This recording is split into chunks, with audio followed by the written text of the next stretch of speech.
من القرآن قد خصك الرحمن.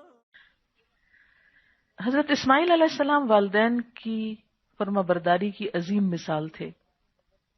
یہ فیضان نظر تھا کہ مکتب کی کرامت.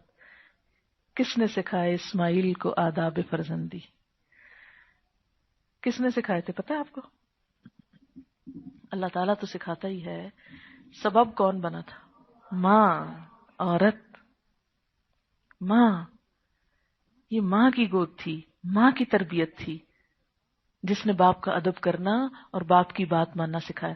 ہماری مائیں ہر وقت باپ کے خلاف کان بھرتی رہتی ہیں بچوں کے.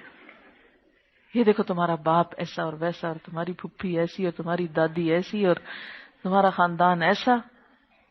اور بچے کے ایسے نفرت کے ماحول میں پلتے ہیں کہ ان کو اپنے جب دشمن نظر آتے ہیں تو وہ دوسروں کو دوست کہاں سے بنا سکتے ہیں. یہ بہت افسوسناک کلچر ہے ہمارے معاشرے کا.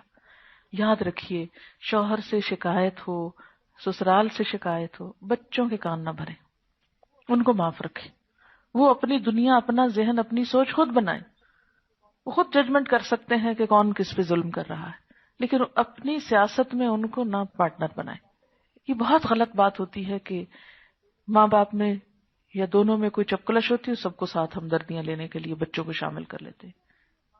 کیونکہ بچوں کے لیے ماں بھی اہم ہے، باپ بھی اہم ہے. اب باپ اپنی جگہ بچوں کو پیار کر رہا ہوتا ہے، بچے دیکھتے ہیں ہمارا باپ تو بہت اچھا ہے، یہ اماں ہی خراب ہے جو ہمیں ہر وقت ابا کے خلاف بولتی، تو وہ الٹا آپ کے خلاف پڑتی ہے بات. صبر سے کام لیا کرے ایسے موقعوں پر. کیا اللہ دیکھ نہیں رہا؟ کیا لکھا نہیں جا رہا؟ لکھا جا رہا ہے نا، ہر ایک کا عمل لکھا جا رہا ہے. کوئی ہم پہ زیادتی کرتا ہے